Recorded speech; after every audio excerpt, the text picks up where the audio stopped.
علی بن فیل صاحب آپ N D A میں ہی ہیں آج کل اور رہائش آپ کی ادھر ڈیفینس میں ہی ہے؟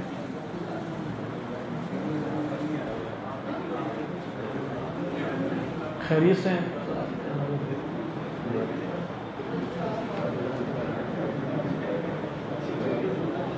فصاحت علی صاحب آپ کہاں رہتے ہیں؟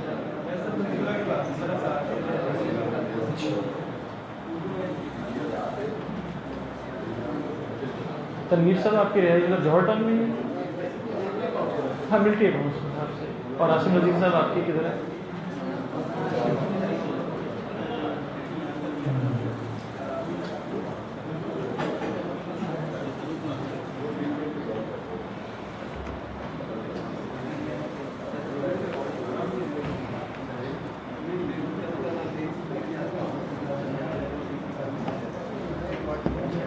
پورا قرآن میں کیا لکھا ہے؟ میرے خیال اس میں تو یہ پرانے کوئی ٹائٹس خوبی اور ان واقعات کی طرف اشارہ کیا ہے. محمد خان صاحب آپ بڑی دور سے تشریف لاتے ہیں.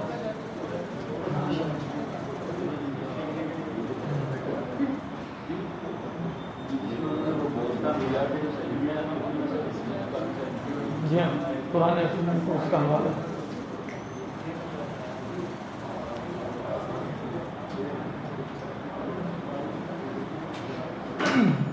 احتشام صاحب کسی کو اعتراض نہیں ہے ان دو حضرات.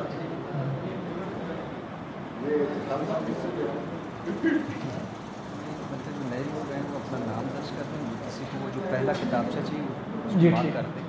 جی جو نئے حضرات ہیں وہ اس پہ اپنا نام اور جو فون نمبر ہے وہ ذکر کر دیں. اور جن کو یہ کتابچہ نہیں ملا وہ بھی اپنے نام کے ساتھ ایک ٹک لگا دیں تاکہ ان کو وہ کتابچہ بھی دے دیا جائے جو پہلی کلاس کا ہے نا کتابچہ الانتباہات المفیدہ وہ.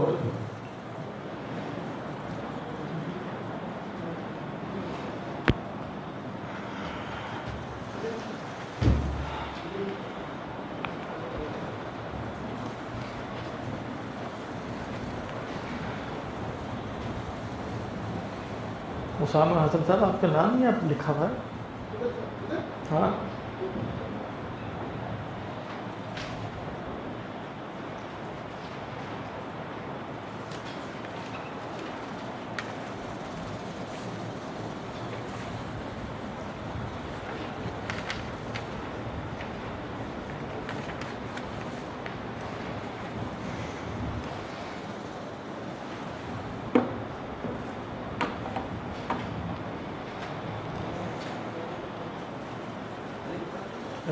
پہنچ رہا ہے ٹھیک. اس کو یہاں بھی کیا جا سکتا نہیں. اس کو میرا خیال ہے تھوڑا رکھے رہے کیونکہ کبھی کبھار بیٹھنے کی ضرورت ہو سکتی ہے. وہی میں کہہ میرے ذہن میں بھی چائے آ رہی تھی.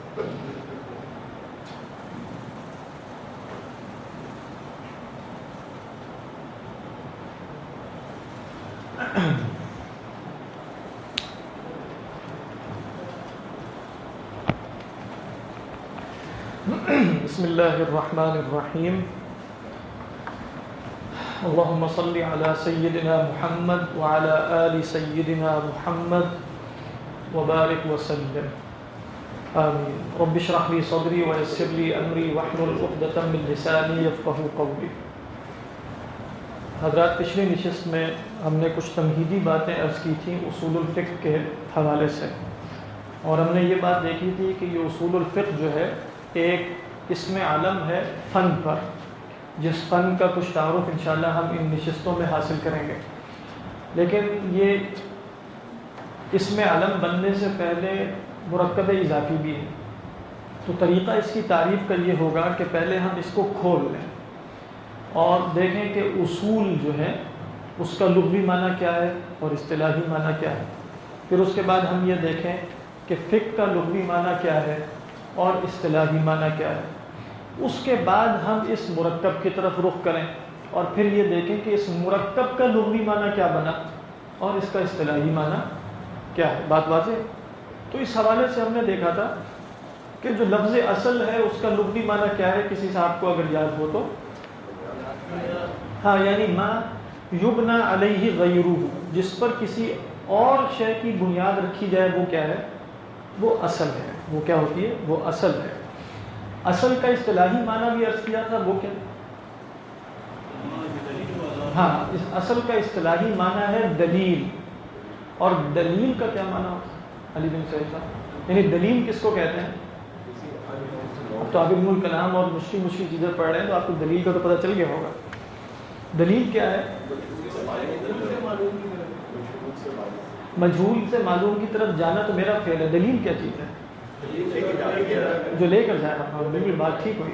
یعنی دلیل وہ شے ہے جو آپ کی دلالت کرے. دلیل کا لغوی معنی کیا ہے؟ دلالت کرنے والی شے، رہنمائی کرنے والی شے، اشارہ کرنے والی شے. یہ کیا ہے؟ یہ دلیل ہے.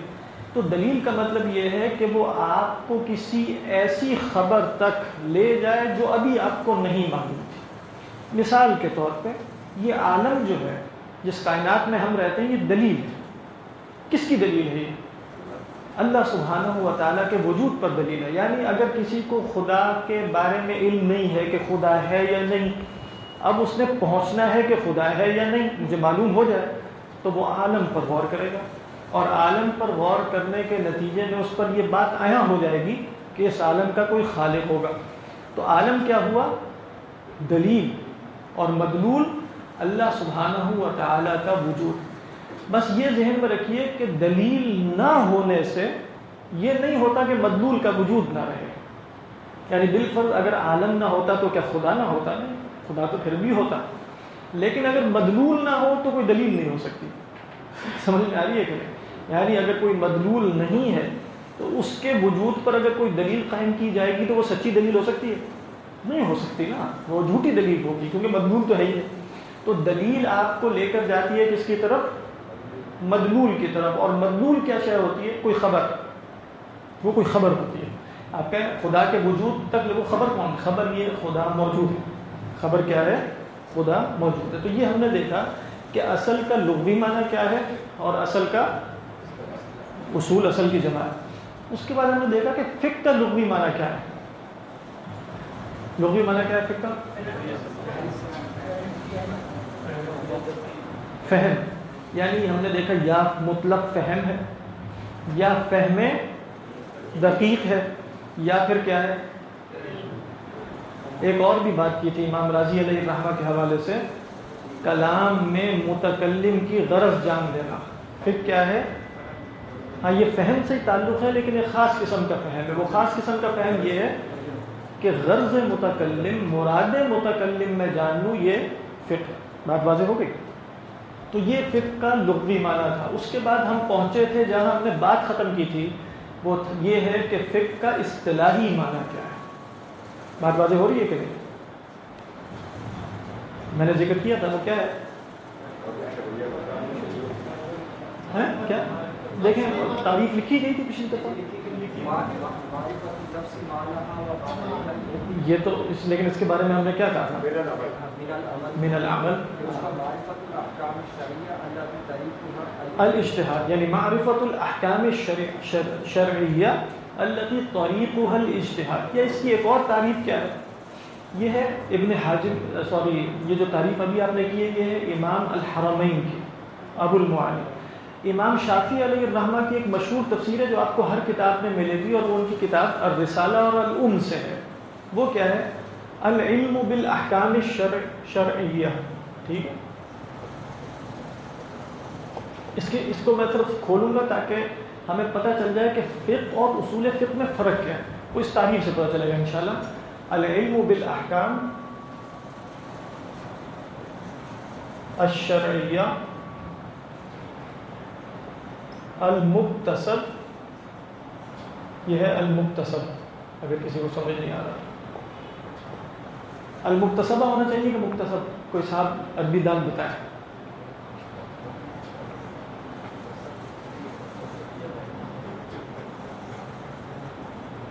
عربی آپ کی میری کلاسوں میں پیچھے نہیں چھوڑے گی. من ادلتها التفصیلیہ. کسی نے بتایا نہیں؟ جی ہو سکتا ہے میں اس کو بدل دوں. اگر ہو سکتا ہے میں کہوں العلم بالاحکام الشرعیہ المکتسب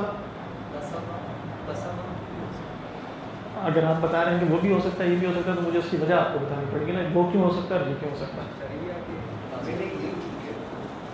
وجہ آپ کو بھی بتانی پڑے گی۔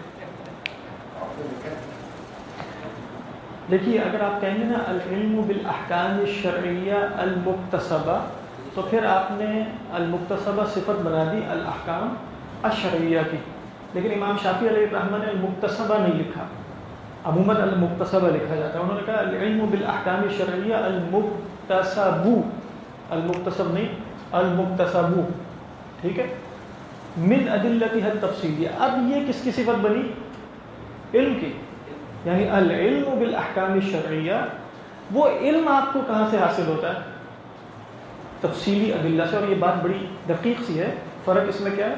احکام شرعیہ تو اللہ کے ہاں اللہ نے بیان کرتی ہیں، وہ نہیں ہمیں ملتے دلائل شرعیہ سے، اس کا علم ملتا ہے اسلام، لیکن اس میں آپ کو غور کرنے کی ابھی ضرورت نہیں ہے، لیکن تعریف کیا ہے؟ العلم بالاحکام الشرعیہ المکتسب من ادلتها التفصیلیہ۔ دیکھیے یہاں علم سے مراد پچھلی دفعہ ہم نے عرض کیا تھا کہ ظنی بھی ہے اور یقینی بھی ہے، ٹھیک ہے، ظنی بھی ہے اور یقینی بھی۔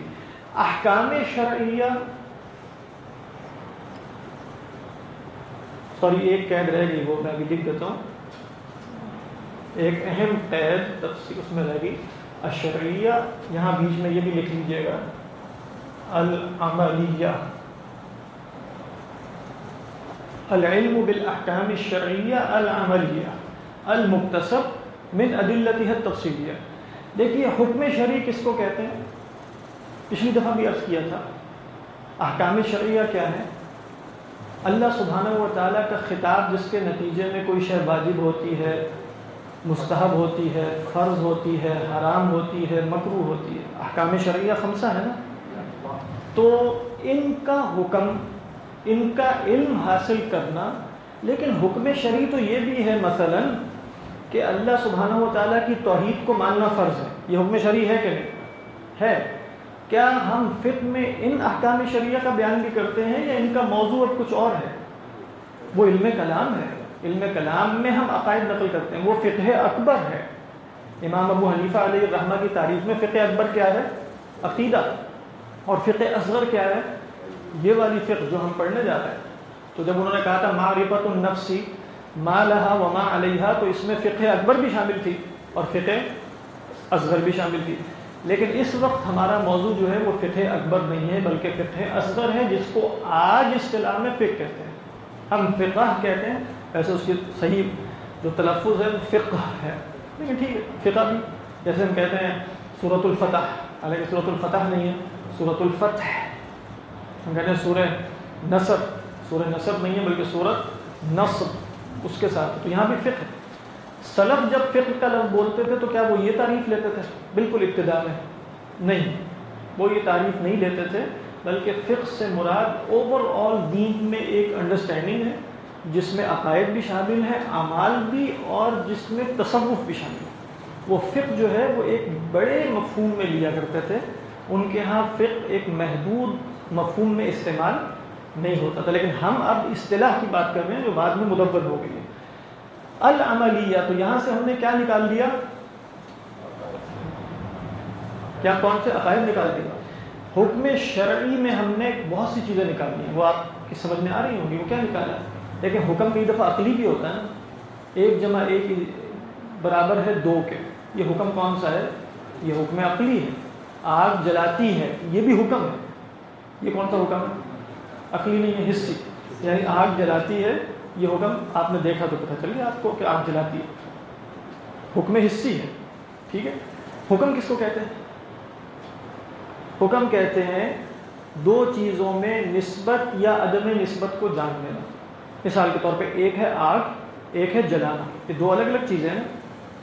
اب میں نے کہا کہ ان دونوں میں نسبت ہونے کی ہے یا نہ ہونے کی ہے، تو اگر میں کہوں گا آگ نہیں جلاتی تب بھی یہ حکم ہے، اور اگر میں کہوں آگ جلاتی ہے تب بھی یہ حکم ہے، تو 2 چیزوں میں نے نسبت جان لی، یہ حکم ہے۔ نماز فرض ہے، یہ بھی حکم ہے کہ نہیں ہے؟ لیکن یہ شرعی ہے، آپ نہ تجربے سے جان سکتے ہیں نہ عقل سے جان سکتے ہیں۔ کیسے پتہ چلتا ہے نماز فرض ہے؟ زنا حرام ہے، شراب حرام ہے، یہ کیسے معلوم ہوا؟ شریعت سے. تو یہاں جب ہم کہہ رہے ہیں احکام شرعیہ عملیہ، تو عملیہ سے ہم نے عقائد نکال دیے، شرعیہ سے ہم نے حکم تجریبی، حکم حسی، حکم عقلی سب نکال دیے. ہم وہ بات کر رہے ہیں جو شریعت سے ثابت ہوتی ہے عمل کے دائرے میں. بات واضح؟ تو العلم بالاحکام الشرعیہ المکتسب، اس سے کیا پتہ چل رہا ہے؟ پچھلی دفعہ آپ نے جو تعریف نقل کی تھی امام الحرمین کی، وہ کیا تھی؟ التی طریقها الاجتہاد.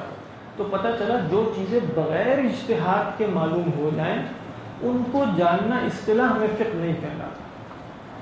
یعنی ہمیں بھی بہت سی چیزیں معلوم ہے نا، مثلا یعنی نماز 5 ہے، نمازیں کتنی ہیں؟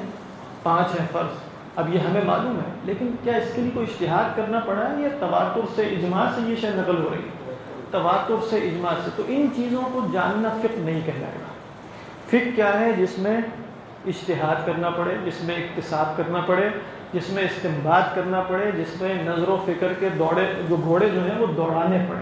وہ کیا ہے؟ اکتساب. اس سے پتہ چلتا ہے کہ یہ کام ہر ایک نہیں کر سکتا. تو العلم بالاحکام الشرعیہ العملیہ المکتسب، وہ علم جو کسب کیا جائے، حاصل کیا جائے. کہاں سے؟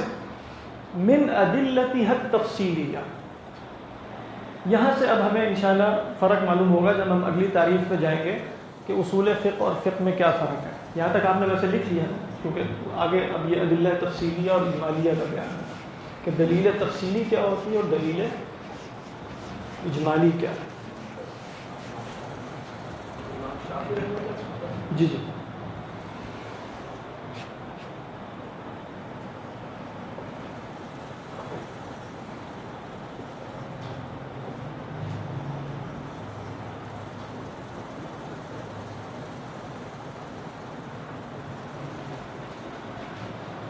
دیکھیے، ابھی ہم نے فقہ کی تعریف میں یہ بات پڑھی تھی کہ اس میں احکام کا استنباط ہوتا ہے کن دلائل سے؟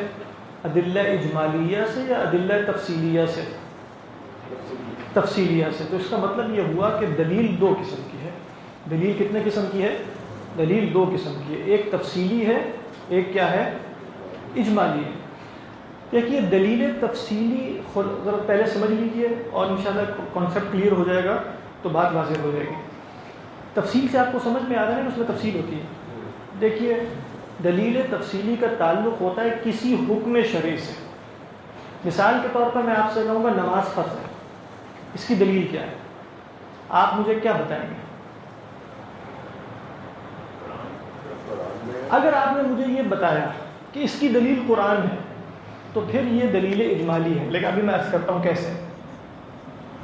اس لیے کہ قرآن صرف نماز کے فرض ہونے کی دلیل ہے یا اس میں بہت کچھ ہے؟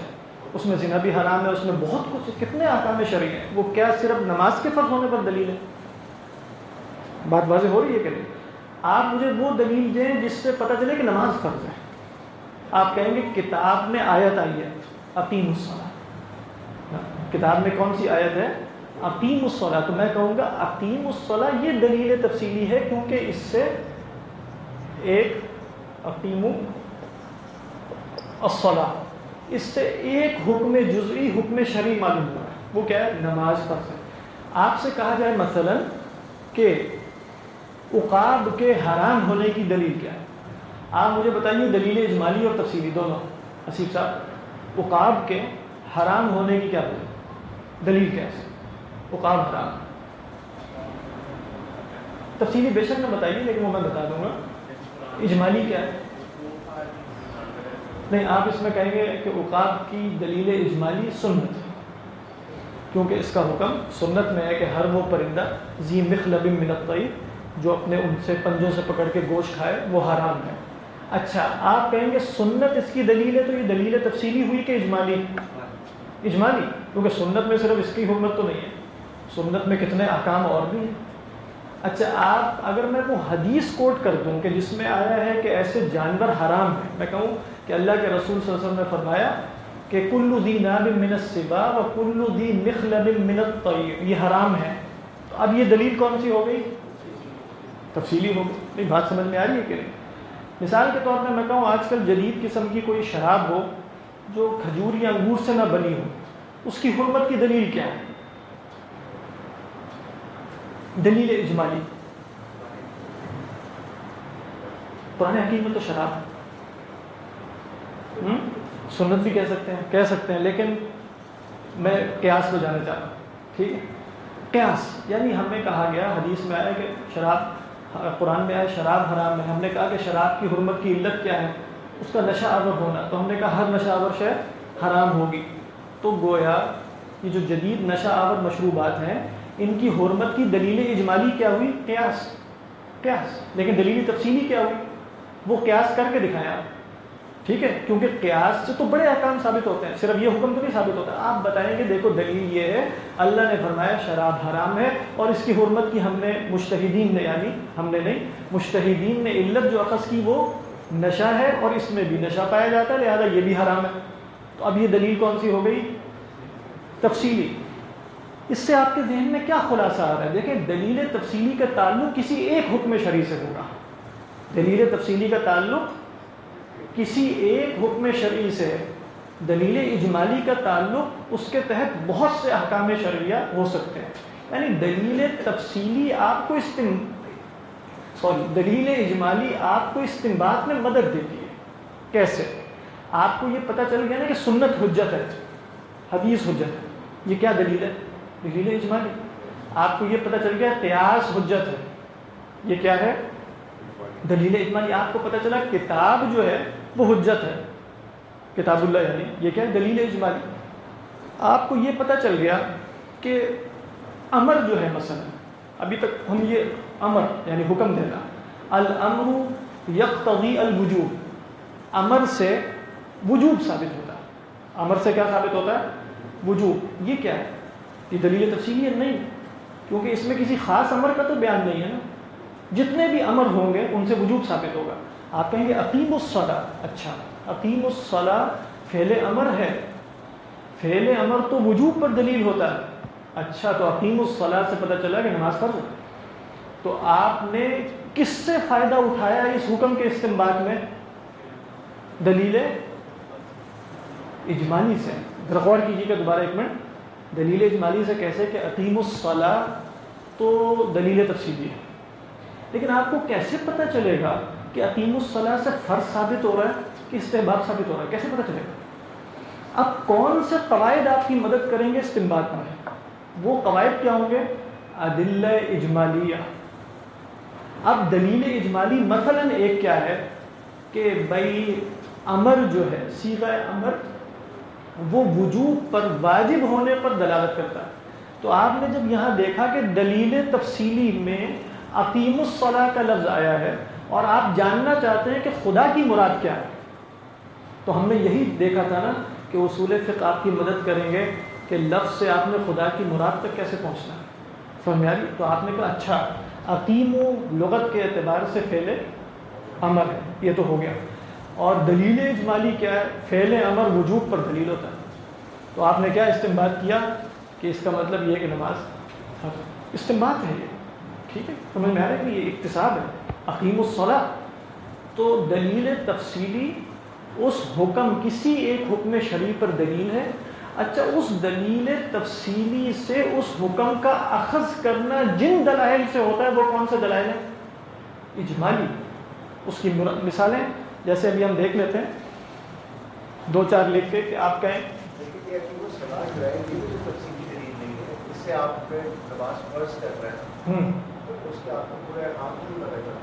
وہ ابھی ہم قطع نظر اس کے، ہم نے جو حکم شرعی اخذ کیا ابھی ہم نے یہ تو نہیں کیا کہ اس کی رکھتے کتنی ہیں.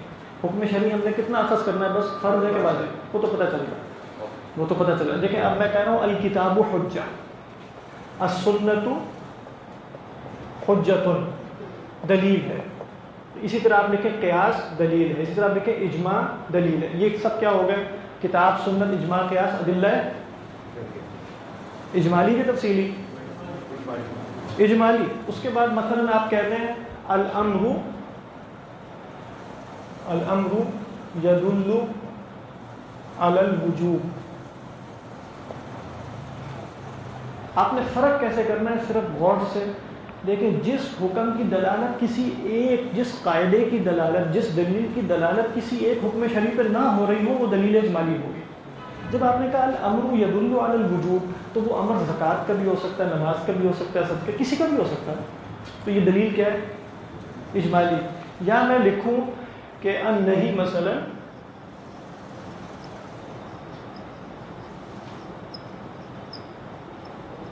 یقتضی، یہ ہے یقتضی التحریم،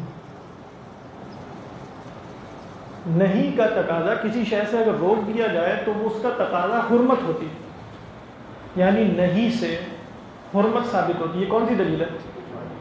اجمالی۔ لا تقربوا الزنا، یہ کون سی دلیل ہے؟ لا تقربوا الزنا کون سی دلیل ہے؟ اب میں اس سے تیزی سے پوچھوں گا، آپ نے بتانا ہوگا۔ لا تقربوا الزنا کون سی دلیل ہے؟ تفصیلی، ٹھیک ہے۔ مثال کے طور پہ آتوا الزکاۃ، یہ کون سی دلیل ہے؟ یہ کیا ہے؟ تفصیلی۔ اسی طرح اگر میں کہوں مثلا کہ اجماع مقدم ہے قیاس پر، اجماع مقدم ہے قیاس پر، یہ کون سی دلیل ہے؟ اجمالی۔ سمجھ میں آ رہی ہے کہ نہیں؟ اسی طرح اگر میں کہوں کہ نص کے ہوتے ہوئے قیاس نہیں ہوتا، نص کے ہوتے ہوئے دلیل اجمالی ہے، نص کے ہوتے ہوئے قیاس نہیں ہوتا۔ اگر میں بالفرض یہ کہوں کہ انما الصدقات للفقراء مثلا، یہ کون سی دلیل ہے؟ انما الصدقات للفقراء، اجمالی نہیں، تفصیلی ہے۔ ایک حکم شرعی پر دلالت کی جا رہی ہے، انما الصدقات، اور صدقات سے مراد زکوٰۃ ہے، للفقراء کس کو ملیں گے؟ فقراء کو۔ انما الصدقات للفقراء کون سی دلیل ہوئی؟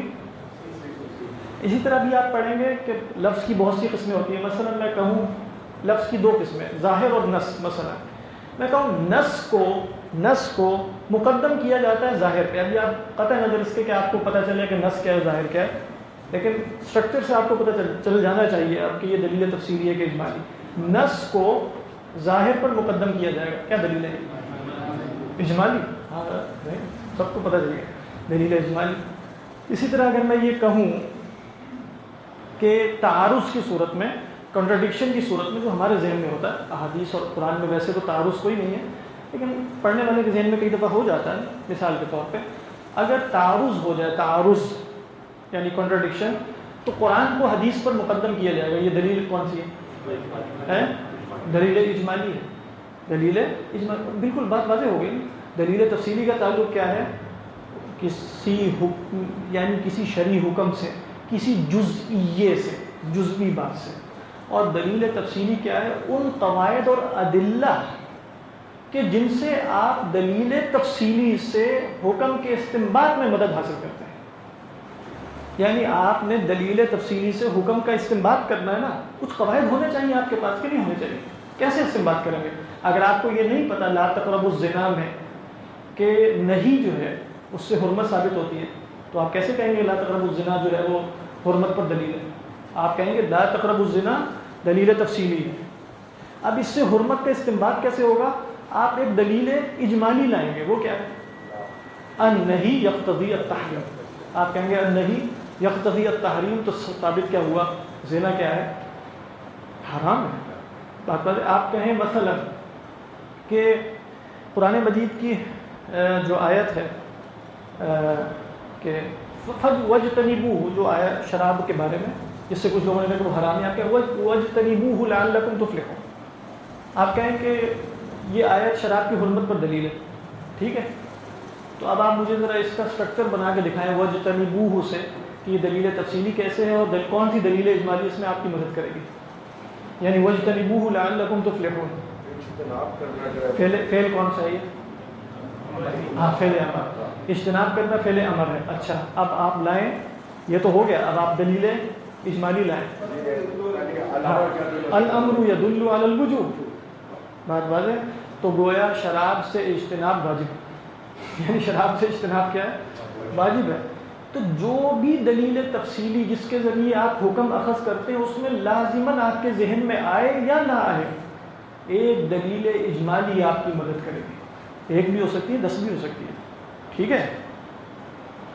ابھی میں نے اصول فقہ کی تعریف نہیں کی، لیکن تعریف یہی ہے، ادلہ اجمالیہ کا علم جس کے ذریعے احکام شرعیہ کا استنباط ہو۔ سمجھ آ رہی ہے؟ ابھی ہم وہاں جا رہے ہیں لیکن بات واضح ہو گئی نا، کانسیپٹ کلیئر ہے نا کہ ادلہ تفصیلی کیا ہے اور ادلہ اجمالی کیا ہے. ادلہ اجمالیہ جو ہے، دلیل اجمالی، وہ کسی ایک حکم شرعی پر دلیل نہیں ہوتی، اور دلیل تفصیلی کسی ایک جزوی حکم شرعی پر. بات واضح ہے؟ کسی کو سمجھ میں نہ آئی ہے تو پوچھ لیں.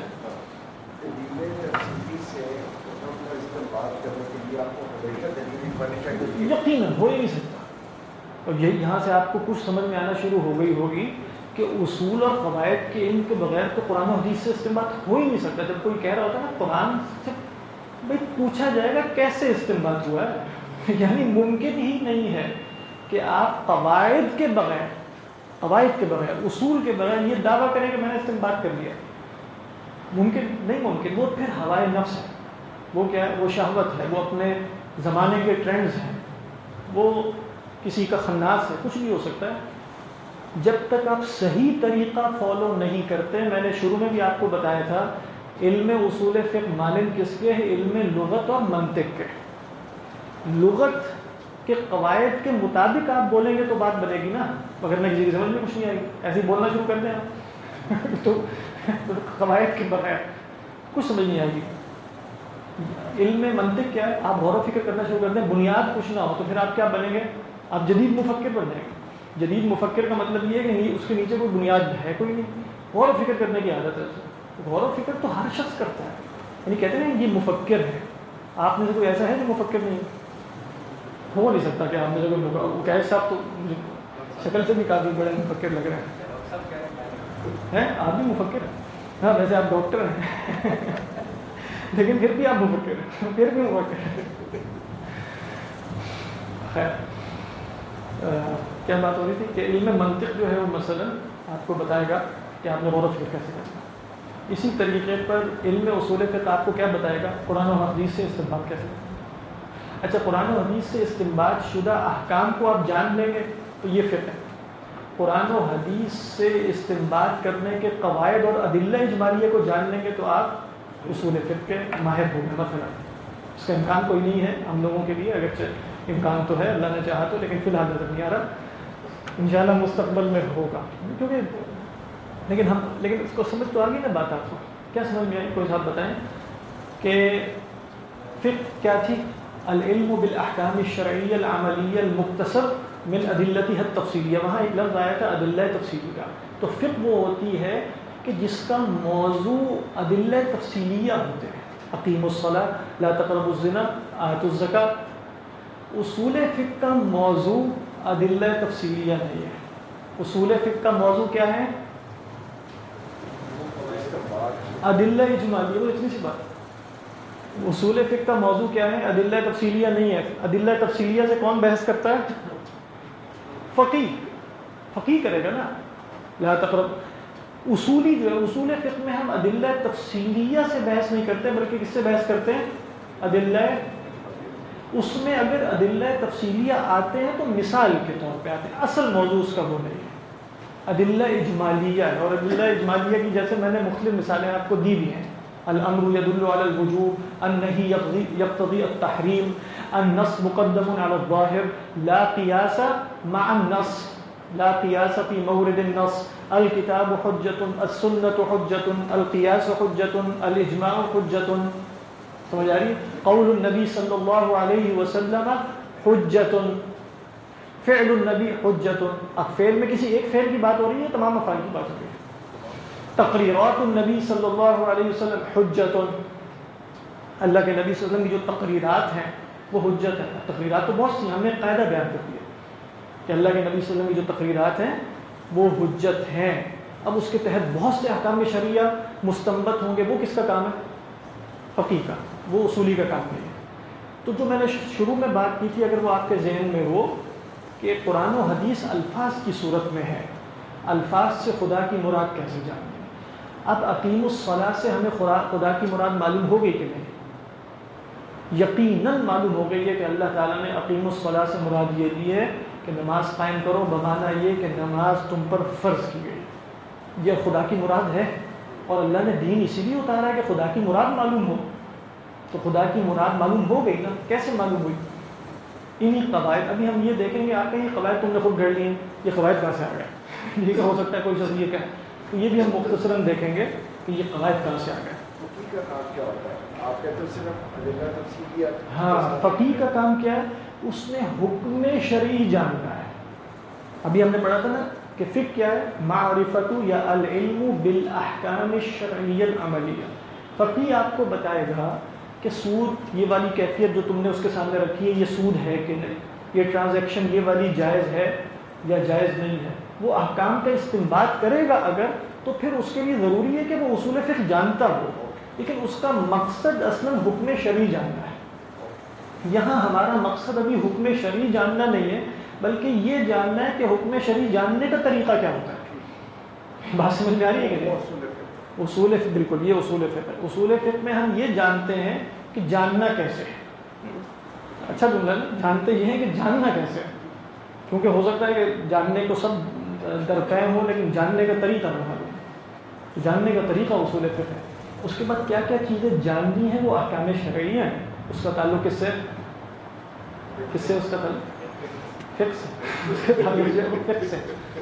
تو یہ نا آخر تک چلے گا ہمارے ساتھ، دلیل اجمالی، دلیل تفصیلی۔ یہ بات اچھے طریقے پر اس کا جو مفہوم ہے وہ ذہنوں میں واضح ہونا چاہیے۔ کسی کے ذہن میں واضح نہیں ہے تو پوچھ لو، یعنی کوئی مثال دے کے کہ یہ دلیل اجمالی ہے یا یہ دلیل تفصیلی ہے۔ یعنی میں مثلا کہوں، کوئی مثالیں کہ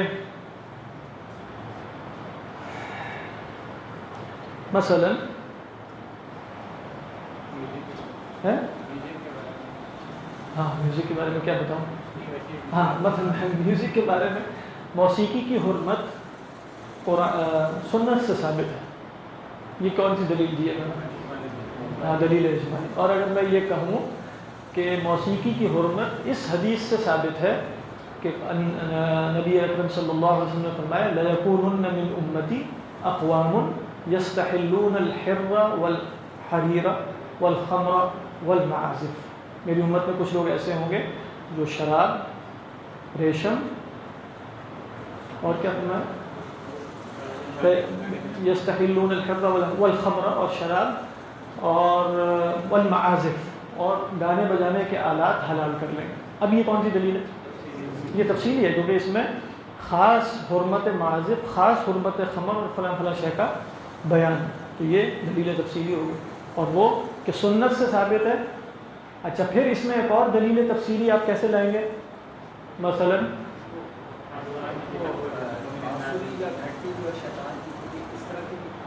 ہاں، وہ حدیث تو بہت سی ہیں، یعنی اب چونکہ ہم اس وقت اصول فقہ میں، تو ہم اب وہ تفصیلات نہیں بیان کر سکتے کہ اور کون کون سی احادیث ہیں، لیکن لیکن اگر آپ سے کہا جائے کہ مطلب مشکل ہے قرآن مجید سے حرمت کا ثبوت بغیر اقوال تفسیریہ کی مشکل ہے۔ اگر احادیث سامنے رکھیں تو ٹھیک ہے، لیکن جیسے وَمِنَ النَّاسِ مَن يَشْتَرِي لَهْوَ الْحَدِيثِ، تو لہو الحدیث ایک عمومی لفظ ہے، اس میں صرف معازف شامل نہیں ہے اور بھی بہت کچھ شامل ہو سکتا ہے۔ اور لہو الحدیث کا مطلب ہے ہر وہ بات جو آپ کو غفلت میں ڈالے۔ ہو سکتا ہے کوئی شخص کہے کہ میں غفلت میں نہیں پڑھتا، میں عین نماز کے موقع پر نماز میں پہنچ جاتا ہوں، تو لیکن یہ ابھی ہمارا موضوع نہیں ہے۔ دلیل تفصیلی اور دلیل اجمالی کا فرق آپ کو سمجھ میں اللہ کے فضل سے آ گیا، ٹھیک ہو گیا۔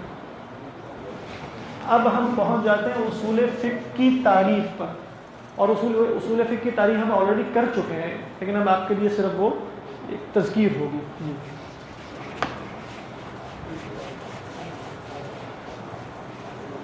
یعنی آپ کو اگر یہ بات معلوم ہو گئی ہے نا کہ جو بھی حکم شرعی مستنبط ہوتا ہے وہ مستنبط نہیں ہو سکتا بغیر ادلہ تفصیلیہ اور ادلہ اجمالیہ کے امتزاج کے، یعنی جو بھی حکم شرعی اخذ ہوگا ایک اس میں دلیل تفصیلی ہوگی، اور دلیل تفصیلی سے استنباط کے لیے کیا چاہیے ہوگا؟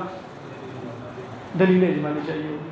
ان دونوں کے امتزاج کے بغیر کوئی حکم شرعی متولد نہیں ہو سکتا۔ تو اس میں پھر آپ نے تفصیلیہ کو پرٹیکولر کیوں کیا ہے تاریخ میں امام شاہ؟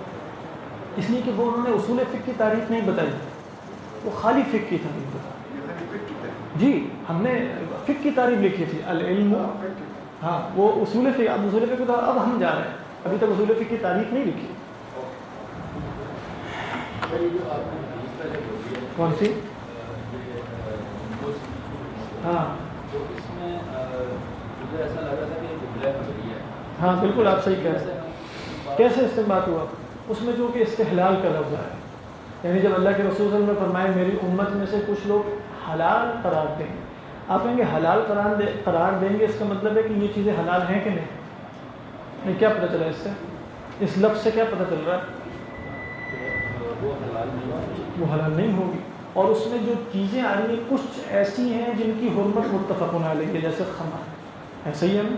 تو جب بیچ میں بتا دیا کہ اللہ کے نبی فرماتے ہیں کچھ لوگ استحلال کریں گے، تو یہ لفظ یہ بتا رہا ہے کہ استحلال ان کا فعل ہوگا، یہ اللہ کا فعل نہیں ہے، وہ اللہ نے حلال قرار نہیں دیا.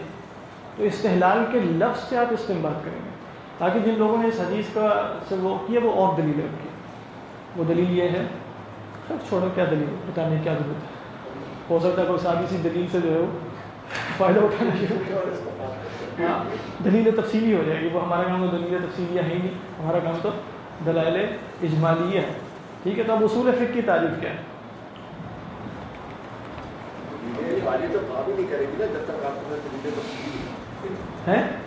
دلیل تفصیلی ہوگی تو آپ دلیل اجمالیہ اپلائی کریں گے. ہاں بالکل، نو ڈاؤٹ، بالکل صحیح کہہ رہے ہیں. یعنی یہ بھی ان کی بات بالکل درست ہے کہ آپ خالی یہ لے کر بیٹھ جائیں الامر یقتضی الوجوب، تو بتایا جائے گا وہ امر کون سا ہے جس سے اب تو کوئی آپ کو دلیل تفصیلی لانی پڑے گی، پھر آپ بتائیں گے. لیکن یعنی دلیل تفصیلی استنباط میں محتاج ہے کس کی؟ دلیل اجمالی کی. دلیل اجمالی فی نفسی ہی محتاج نہیں ہے.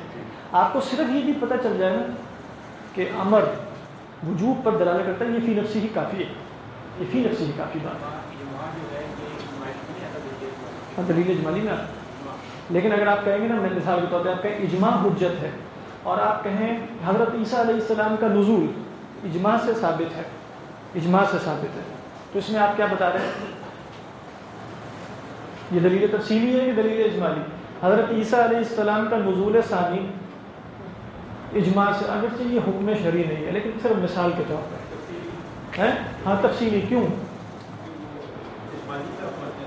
ہاں اس لیے کہ آپ نے ایک جزئیے کا بیان کیا. وہ جزئیہ کیا ہے؟ حضرت عیسیٰ علیہ السلام کا نزول. عیسیٰ علیہ السلام کا اگر آپ کہتے ہیں کہ اجماع دین میں بہت سے احکام شرعیہ میں حجت ہے، تو یہ کون سی دلیل ہوتی؟ کیا ہوتی دلیل؟ اجمالی. بس یہ فرق ذہن میں رکھنے اور اچھی طریقے پر کہ دلیل تفصیلی میں ایک حکم شرعی جزوی کا حکم بیان ہوتا ہے، دلیل اجمالی میں اس کے تحت لا حصر، یعنی صرف کانسیپٹس یعنی عقل کے اعتبار سے لا حصر احکام شرعیہ آ سکتے ہیں. اب آپ دیکھیں، دو تعریفیں میں نقل کروں گا. اصول فقہ کی ٹائم ہو گیا ہے؟ ٹائم نہیں آ رہی ہے اگر تو یہ دیکھیں، دو تعریفیں نہیں میں نقل کر رہا، ایک تعریف ہی نقل کر رہا ہوں. وہ ابن الحاجب علیہ رحمہ ایک بزرگ ہیں. جب ہم کچھ کتابوں کا تعارف اگلی نشست میں کروائیں گے، تاریخ اور کچھ اس طرح کی، تو اس میں وہ دیکھیں گے کہ وہ بزرگ کون تھے. وہ کیا ہے؟ معرفت. ہو سکتا ہے آگے چل کے کچھ اور تعریف بھی ہم کسی کو نقل کرتے ہیں.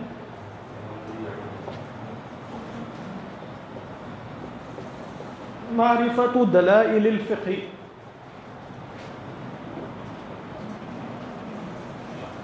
اجمالا. اس کے بعد ہے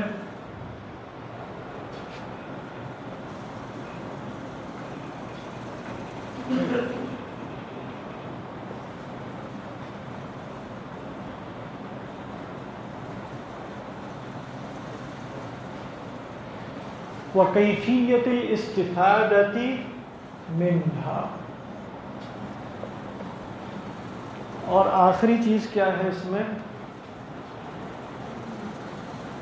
یہ بھی بہت ہی اہم چیز ہے، یہ بھی ہم دیکھیں گے انشاءاللہ اصول فقہ میں کبھی کسی وقت، تاکہ انسان کو جو ہے وہ اپنا حال بھی معلوم ہو جائے. کیا ہے یہ جی؟ معرفت دلائل الفقہ. اگر یہاں ہم تفصیلاً کر دیتے تو یہ کیا ہوتا؟ فقہ بن جاتا. تو معرفت دلائل الفقہ اجمالا، اجمال سے اب کیا آپ کے ذہن میں آنی چاہیے؟ دلیل اجمالی، وہ ہم دیکھ چکے ہیں. اچھا، یہ وَكَيْفِيَّةِ الْإِسْتِفَادَةِ مِنْهَا، اور ان دلائل اجمالیہ سے استفادے کا طریقہ کیا ہے؟ آپ کہیں گے استفادے کا طریقہ تو اس کو دلائل تفصیلی نہیں بنا دے گا. نہیں، ابھی بتاتا ہوں. ہم نے دو قسم کے قواعد ایک ساتھ دلیل اجمالی کے تحت بیان کیے. دیکھیے، دلائل الفقہ ہے اجمالاً قرآن سنت اجماع قیاس.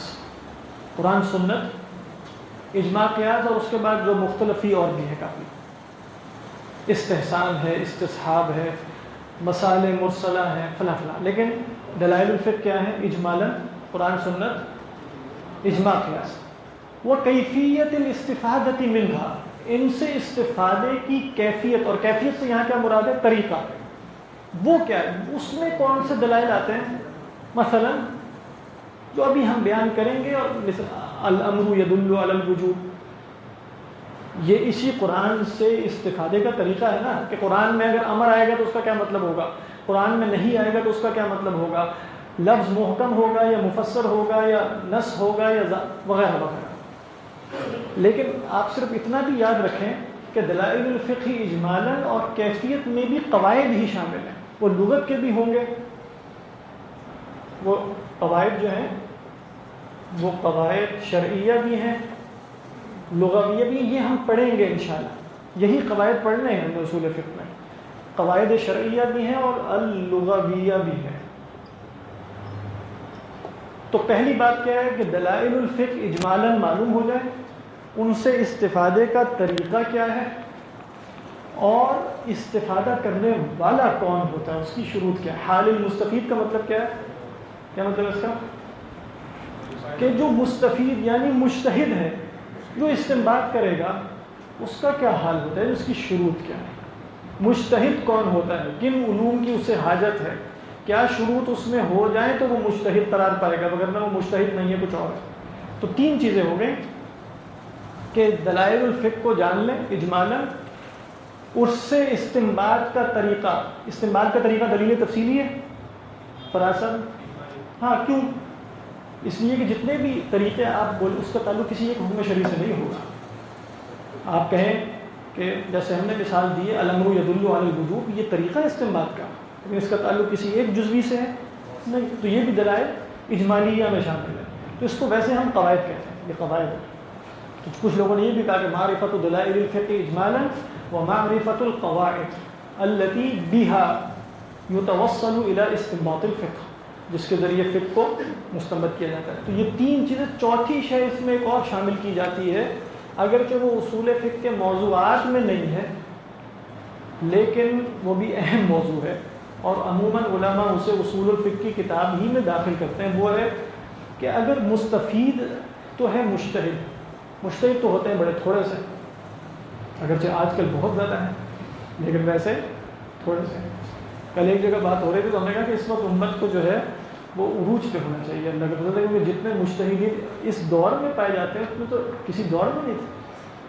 خود ہی سوچیے، مطلب ہے ہر گلی میں 4-5 تو ہیں، ہر گلی میں 4-5 مجتہدین پائے جاتے ہیں. یہ تو مجتہدین کے زمانے میں بھی اتنے نہیں تھے. تو پھر تو اللہ کے فضل سے انشاءاللہ.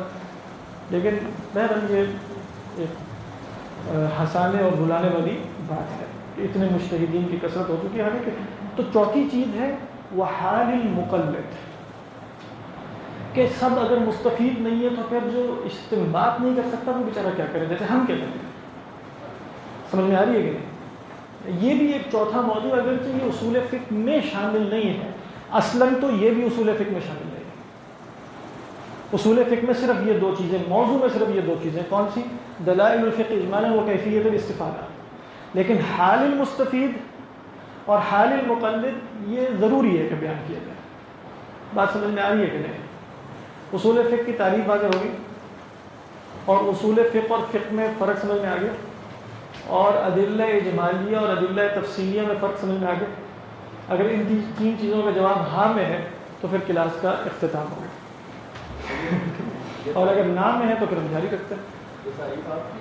میری نہیں ہے، یہ ابن الحاجب علیہ الرحمہ کی ہے.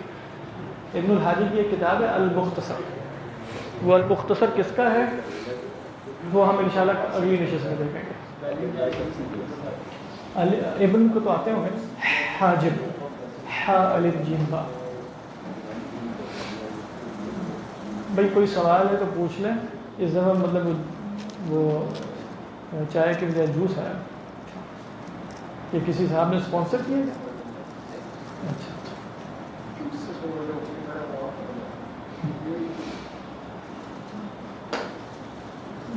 کوئی اس میں بات واضح نہیں ہے تو بتا دیں. ہاں بالکل.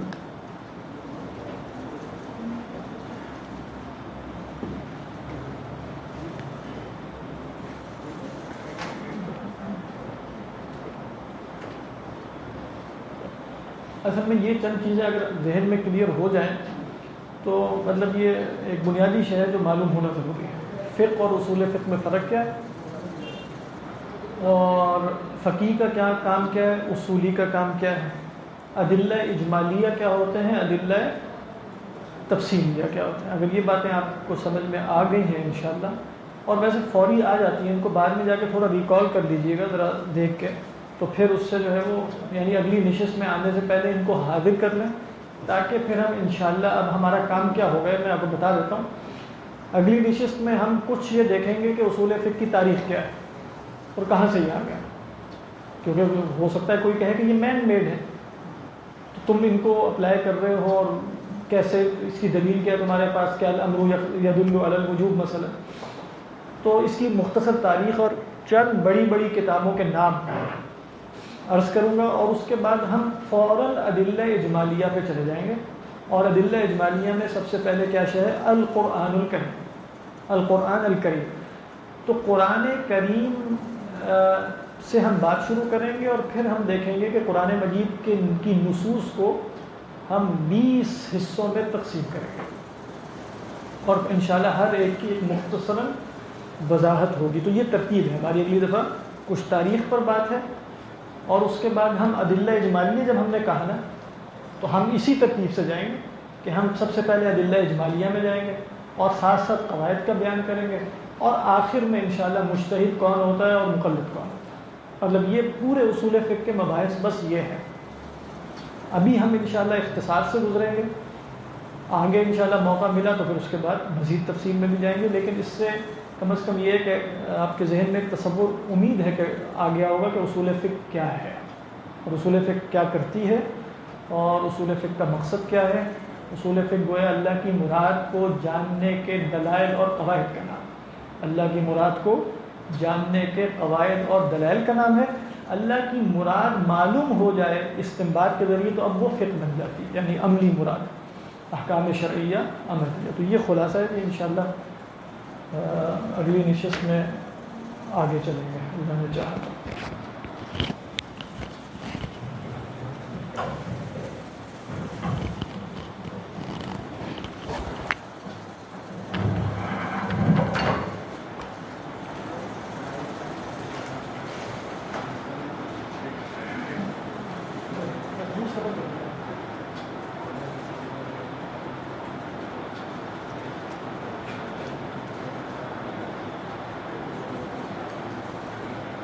یہ اس کے